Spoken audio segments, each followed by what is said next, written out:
Welcome to టీవీ24 news. ముందుగా headlines చూద్దాం. బీఆర్ఎస్ నేతలతో సమావేశంలో పాల్గొన్న ఎమ్మెల్సీలు కవిత, పోచంపల్లి శ్రీనివాసరెడ్డి, కేటీఆర్ తో సమావేశంలో పాల్గొన్న మాజీ ఎమ్మెల్యేలు, మహిళా నేతలు. వరంగల్లో జరిగే రజతోత్సవ సభ ఏర్పాట్లపై చర్చించిన కేసీఆర్.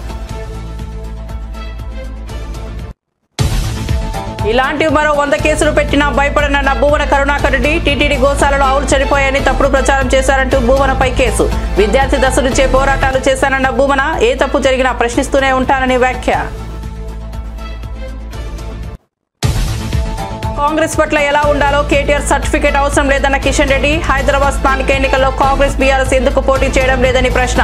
బీజేపీని ఓడించే ఏకైక లక్ష్యంతో కాంగ్రెస్ బీఆర్ఎస్ పనిచేస్తున్నాయని విమర్శ. కేటీఆర్ నోరదు లేకపోతే నాలుక కోస్తామన్న ప్రభుత్వ విప్ బీర్ల ఐలయ్య. చిల్లర రాజకీయాల కోసం కేటీఆర్ సిగ్గులేని మాటలు మాట్లాడుతున్నారన్న ఐలయ్య. ఎన్నిసార్లు హెచ్చరించినా కేటీఆర్ తీరు మారడం లేదని మండిపాటు. మనం ఏడుస్తున్నామని మోదీ అంటున్నారని స్టాలిన్ ఫైర్. కేంద్ర నిధుల కోసం తమిళనాడు ప్రభుత్వం ఏడుస్తోందని మోదీ అంటున్నారని స్టాలిన్ మండిపాటు. మోదీ చేసిన వ్యాఖ్యలు సరికాదన్న సీఎం.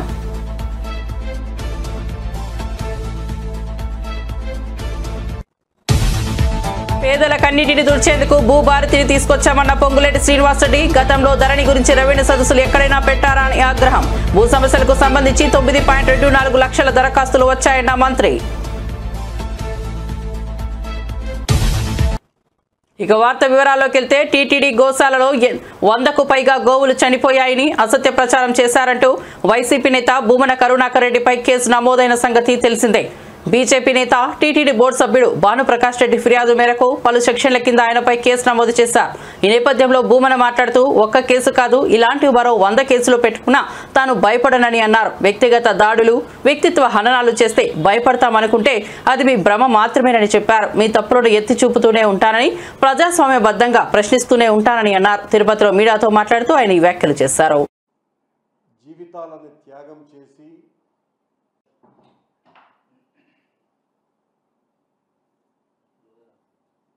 నిన్న తిరుమలలో, తిరుపతిలో ఎన్నడూ లేని విధంగా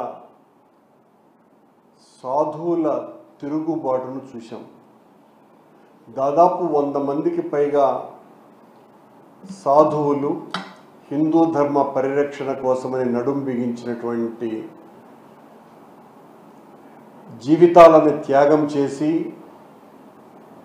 హిందూ ధర్మాన్ని కాపాడాలని కంకణబద్ధులైనటువంటి సాధువుల పట్ల ప్రభుత్వం ఎంత అమానుషంగా వ్యవహరించింది అంటే, వాళ్ళు కోరినటువంటి కోరిక ఏంటి?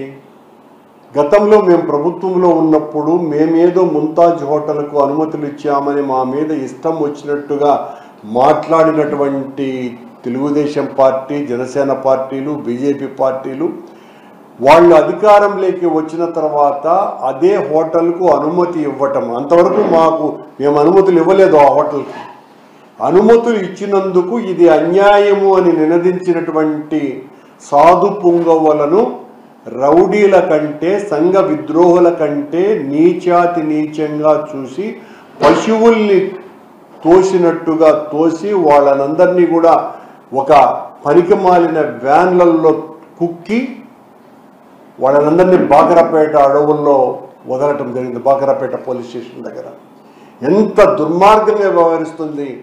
హిందూ ధర్మ పరిరక్షణ కోసమని మేము ప్రాకులాడతాం, కట్టుబడి ఉన్నామని చెప్పేటువంటి చంద్రబాబు నాయుడు గారు, పవనానంద స్వాముల వాళ్ళ హయాంలో తిరుమల చరిత్రలోనే ఎన్నడూ లేని విధంగా దాదాపు 2000 సంవత్సరాలకు పైగా లిఖిత చరిత్ర ఉన్నటువంటి కొండ మీద ఇలా సాధువులు తిరుగుబాటు చేసినటువంటి సంఘటన ఒక్కటి కూడా లేదు.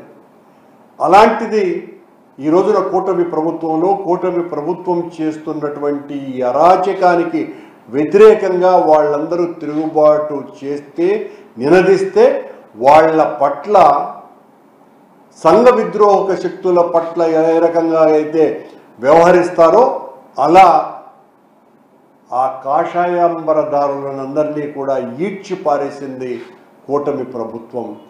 ఇంతకంటే హిందూ ధర్మానికి అవమానకరమైనటువంటి సంఘటన భారతదేశంలోనే జరగల. అది మత కల్లోలాలు ఉన్నటువంటి ప్రదేశాలలో కూడా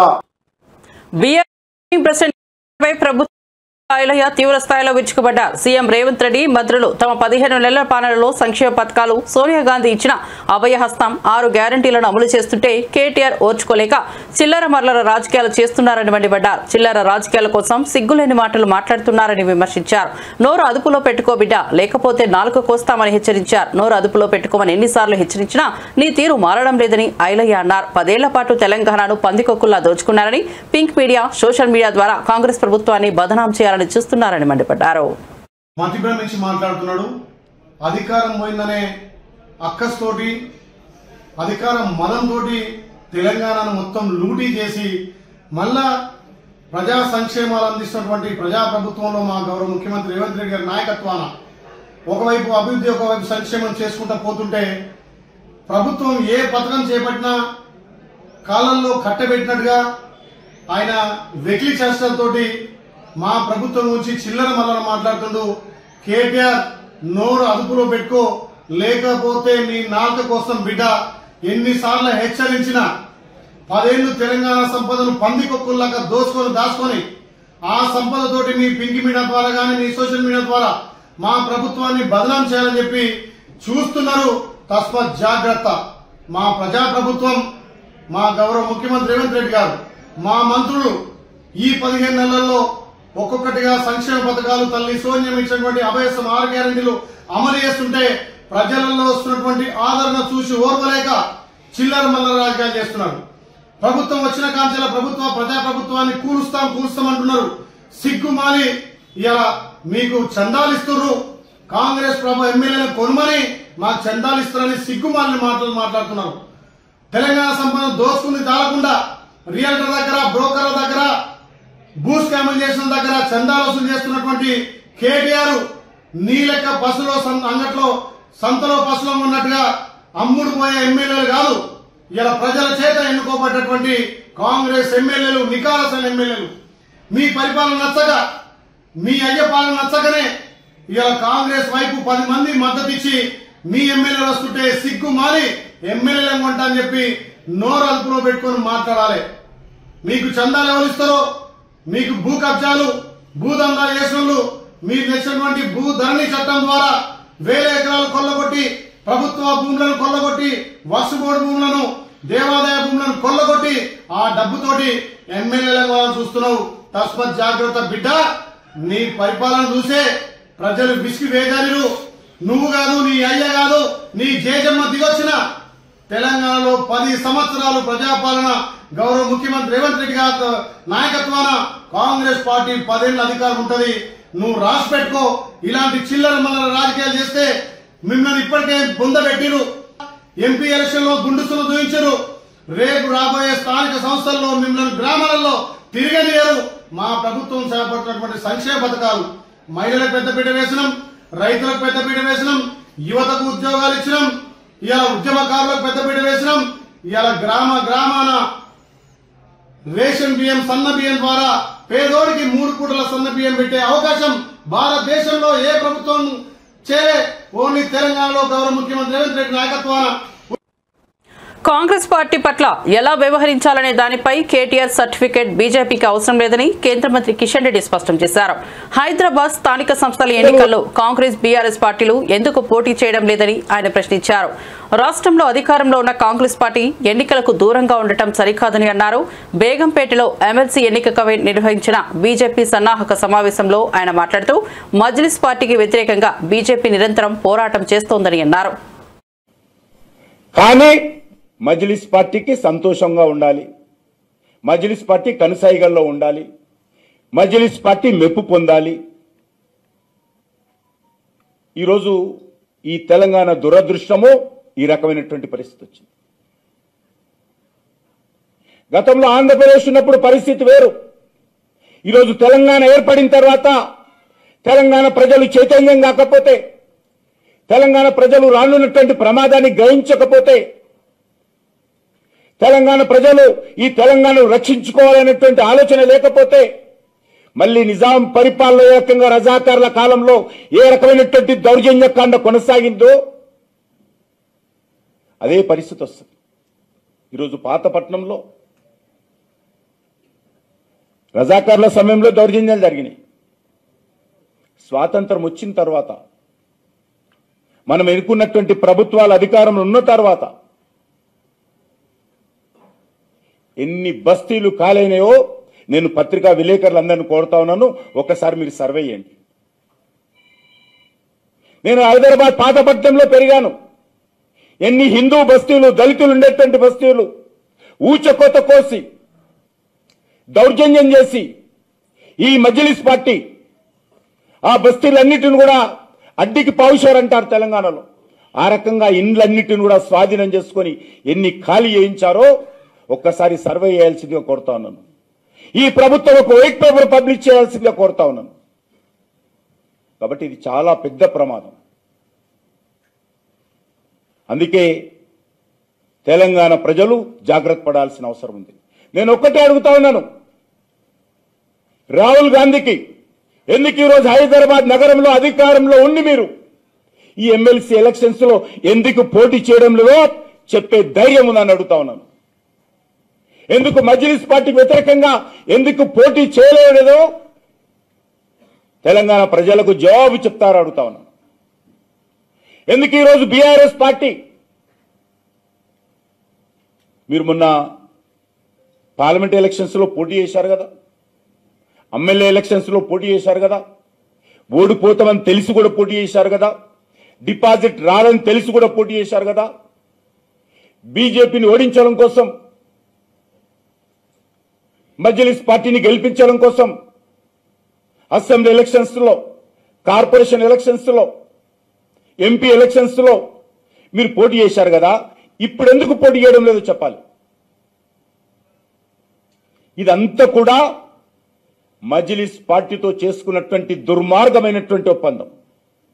బీజేపీని ఓడించేటువంటి కుట్ర, బీజేపీ ఓడించేటువంటి చేసేటువంటి కుట్రలో భాగంగానే ఈ మూడు పార్టీలు కూడా ఒకటై ఈరోజు భారతీయ జనతా పార్టీని ఓడించేటువంటి ప్రయత్నం చేస్తా ఉన్నారు.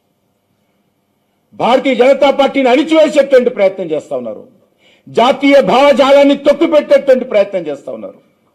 ఇక్కడ ప్రజల హక్కులను కాలరాచేటువంటి ప్రయత్నం చేస్తా ఉన్నారు. ఈ మూడు పార్టీలు కూడా కుటుంబ పార్టీలే. సోనియా కుటుంబము, నెహ్రూ కుటుంబము, కేసీఆర్ కుటుంబము, ఓవైసీ కుటుంబం, ఈ మూడు కుటుంబ పార్టీలు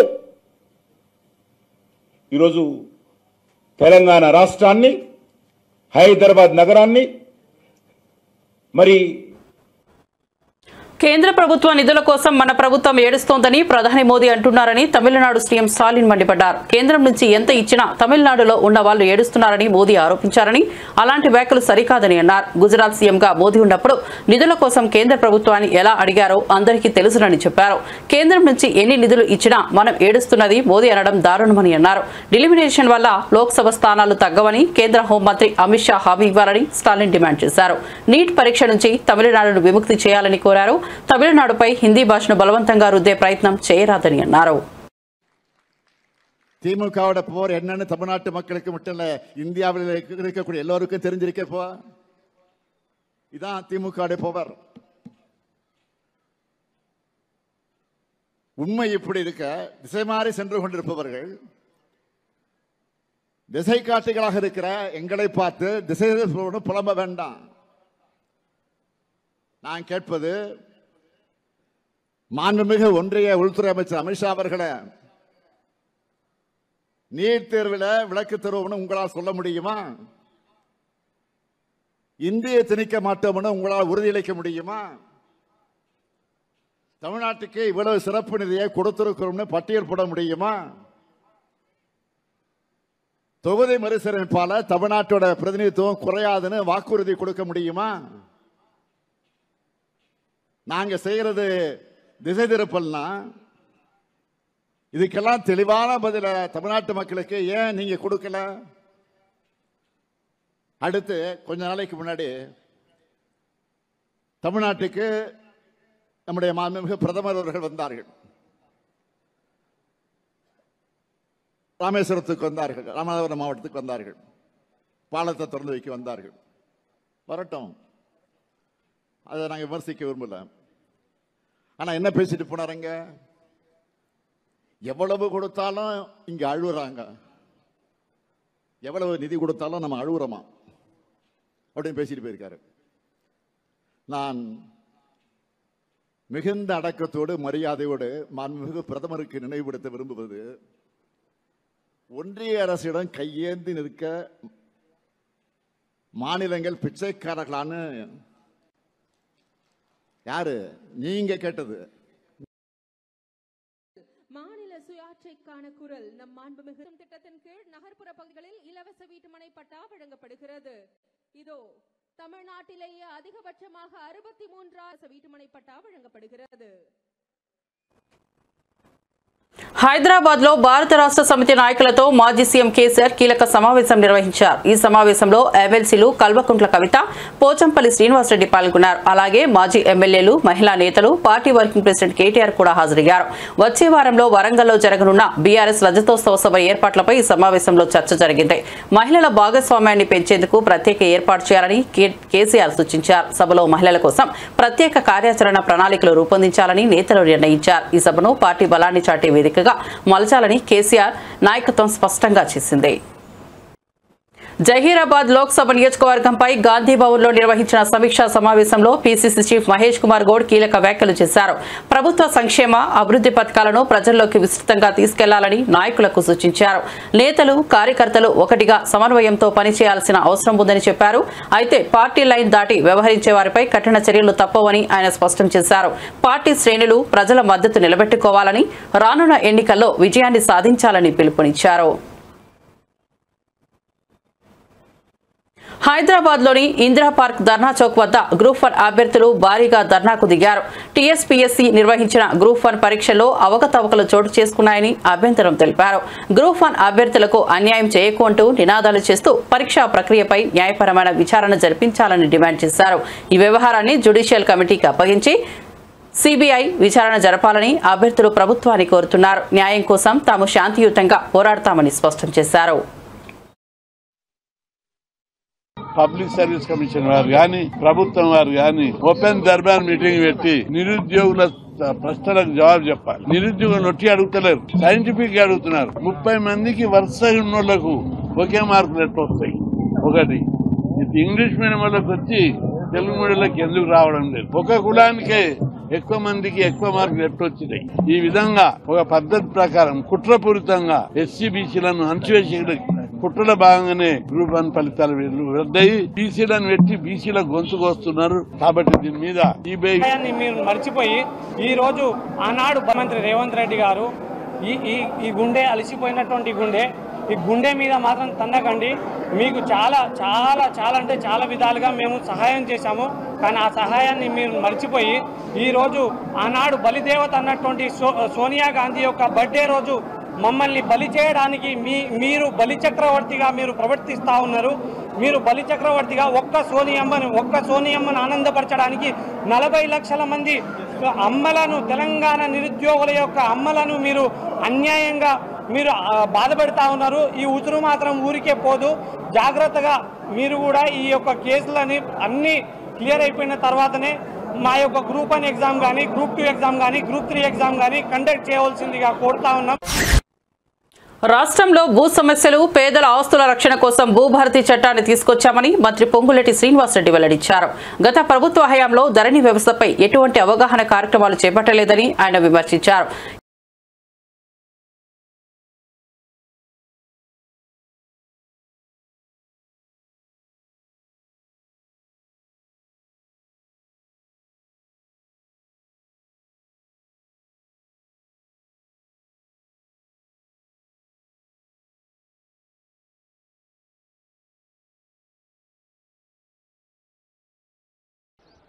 వీధుల్లో రౌడీల్లా ఆ బిల్లు పెట్టకుండా ఎలా అడ్డుకున్నారో, స్పీకర్ గారి మీద గాని నా మీద గాని ఆ కాగితాలు చింపి ఎలా వేశారో ఆనాడు రాష్ట్ర ప్రజలందరూ ప్రత్యక్షంగా చూశారు. అయినా వాళ్ళకి జ్ఞానోదయం రాలే. 2 పర్యాయాలు చెంప చెల్లుమనేటట్టు తెలంగాణ ప్రజల తీర్పు ఇచ్చినా వారు ఏం తప్పు చేశారో, ధరణిలో ఏమి తప్పులున్నాయో అనేది గ్రహించకుండా ప్రతిపక్షంలో ఉన్నావు కాబట్టి ఏది పడితే అది మాట్లాడతామని, మాట్లాడితే చెల్లుద్దని వారు అనుకున్నారే తప్ప వారు చేసిన తప్పుని గ్రహించకపోవటం నిజంగా దురదృష్టకరం. ఈ వేదిక మీద నుంచి వారిని ఒక్కటే అడగదలుచుకున్నాను. అయ్యా, మీరు 2020 చట్టం చేశారు. చట్టము చేసిన తర్వాత చట్టాలలో లొసుకులు, మీ స్వార్థము, మీ వ్యవహారము అది తర్వాత మాట్లాడతాను. 2020 చట్టం చేసిన తర్వాత ఏ పొద్దైనా, ఏ ఊళ్ళోనైనా, ఏ వార్డులోనైనా ఇటువంటి రెవెన్యూ సదస్సుని మీరు పెట్టగలిగారా? నిజంగా మీరు పెట్టి ఉంటే ప్రజలు ఈ ధరణితో ఎంత ఇబ్బంది పడ్డారో ఆ సభలో మీ ఈపు విమానము మోత మోగించి ఉండేవాళ్ళు. అంటే కనీసం ప్రజా దర్బారు రెవెన్యూను గురించి రెవెన్యూ సదస్సును కూడా పెట్టలేని ఒక చట్టాన్ని చేశామని ఒప్పుకోకుండా ఇంకా నోరడ్డం వేసుకొని నోరుంది కదా అని ఏది పడితే అది మాట్లాడితే తెలంగాణ ప్రజలు, ముఖ్యంగా ఇందిరమ్మ ప్రభుత్వాన్ని ఆశించిన ప్రజలు మిమ్మల్ని ఎప్పటికీ క్షమించరని తెలియజేసుకుంటున్నాను. ఇందాక విన్నాము, 2 ఆడబిడ్డ, ఒక ఆడబిడ్డ చెప్పింది, ఒక పర్వతాలు అన్న చెప్పాడు. ఆడబిడ్డ వ్యవహారం చెప్తాను. ముందుగా ఏదైతే ఆనాడు 2020 చట్టం చేసేటప్పుడు చట్టం చేయటానికి 2 రోజుల ముందు, చట్టం వేసిన తర్వాత 2 రోజుల తర్వాత ఆన్లైన్లో సాదా బైనామాలు అంటే మీ తాతనో, మీ తండ్రినో, మీ ముత్తాతనో ఎవరి దగ్గరనో ఒక 5 ఎకరాల భూమి కొని ఆనాడు రిజిస్ట్రేషన్ ఛార్జీలన్నా మిగులుతాయి కదా అని తెల్ల కాగితం మీదనో 10 రూపాయల స్టాంపు మీదనో ఒక కాగితం రాసుకున్నారు. ఆ రాసుకున్న కాగితం నిజం. ఆ రాసుకున్న కాగితాన్ని భూమిలో ఆ రైతన్న ఇందాక ఆడబిడ్డ సాగులో ఉంది. మీరు చట్టం తీసుకొచ్చారు, అప్లికేషన్లు పెట్టుకోమన్నారు. ఆ అప్లికేషన్లు ఆన్లైన్లో మా ఆడబిడ్డ కూడా పెట్టిందని చెప్పింది. అప్లికేషన్లు అయితే పెట్టుకోమన్నారు కానీ చట్టంలో సాదా బైనామాలకు సంబంధించిన అంశాన్నే ఎత్తేశారు మీరు. అంటే ప్రజలని, రైతులని, గిరిజన ప్రాంతంలో ఉండే నిరుపేద పేదలని ఎలా మధ్య పెట్టాలో మోసం చేశారు ఆనాడు మీరు ఆ చట్టంలో. మన ఇందిరమ్మ ప్రభుత్వంలో ఈ భూభారతి చట్టంలో ఏదైతే ఆనాడు 9,24,000 అప్లికేషన్లు ఆన్లైన్లో ఉన్నాయో, ఈ ఆన్లైన్లో ఉన్న 9,24,000 అప్లికేషన్లు న్యాయమైన ప్రతి దాన్ని చిత్తశుద్ధితో మా అధికారులు పరిష్కరించే విధంగా ఈ చట్టంలో అవకాశాన్ని కల్పించాం. అదే భూభారతి. పశ్చిమ గోదావరి జిల్లా పాలకులు నియోజకవర్గంలో పర్యటించిన రాష్ట్ర మంత్రి నిమ్మల రామానాయుడు పాలకులు మండలంలోని పొడూరు ప్రాంతంలో 2.62 కోట్లతో నిర్మించనున్న పంట కాలువల పక్క రోడ్లకు శంకుస్థాపన చేశారు. ఈ సందర్భంగా మాజీ సీఎం పై తీవ్ర విమర్శలు చేశారు. మరోసారి అధికారం కోసం జగన్ విద్వేషాలు రెచ్చగొడుతున్నారని ఆరోపించిన మంత్రి నిమ్మల రోడ్డు ప్రమాదంలో మరణించిన పాస్టర్ ప్రవీణ్ ఘటనపై వైసీపీ చేస్తున్న దుష్ప్రచారాన్ని తీవ్రంగా ఖండించారు. వక్ఫ్ బిల్లుపై వైసీపీ తీసుకుంటున్న ద్వంద్వ వైఖరిని ప్రజలు గమనిస్తున్నారని వ్యాఖ్యానించారు. పార్లమెంట్ చరిత్రలో ఓటింగ్ అయ్యాక విప్ జారీ చేసిన ఘనత జగన్దేనంటూ ఎద్దేవా చేశారు. నాస్తికుడిని టీటీడీ చైర్మన్ గా నియమించడం వైసీపీ చేసిన భయంకర తప్పిదమని నిమ్మల వ్యాఖ్యానించారు. 10-15 వార్డులు ముంచేసేటువంటి దుఃఖదాయని ట్రైను ఏదైతే ఎన్నికల ముందు నేను ఒక మాట ఇచ్చాం, రేపు అధికారంలోకి వచ్చిన తర్వాత దీన్ని పూర్తి చేసేటువంటి బాధ్యత తీసుకుంటానని మాట ఇచ్చాం.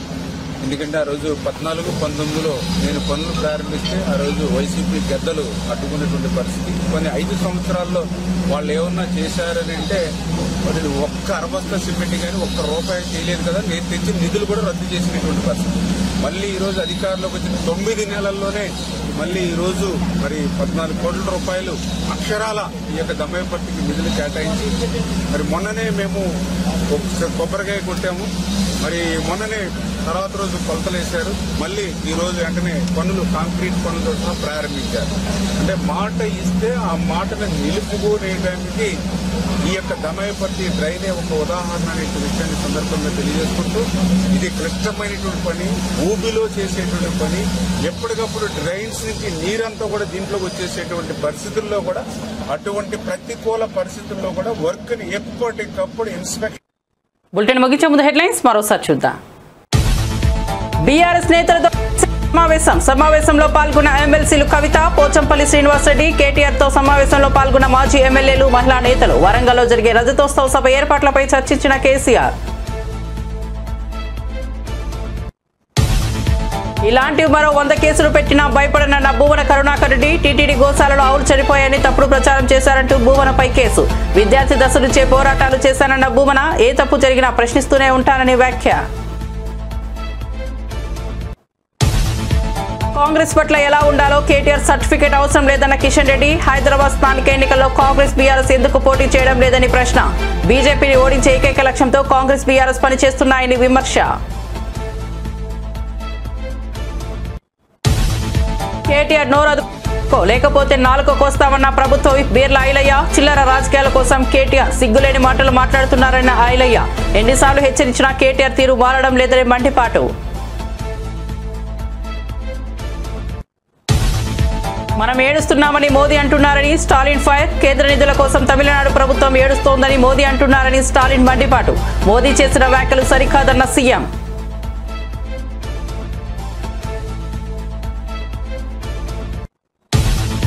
పేదల కన్నీటిని తుడిచేందుకు భూభారతిని తీసుకొచ్చామన్న పొంగులేటి శ్రీనివాసరెడ్డి. గతంలో ధరణి గురించి రెవెన్యూ సదస్సులు ఎక్కడైనా పెట్టారా అని ఆగ్రహం. భూ సమస్యలకు సంబంధించి 9.24 లక్షల దరఖాస్తులు వచ్చాయన్న మంత్రి.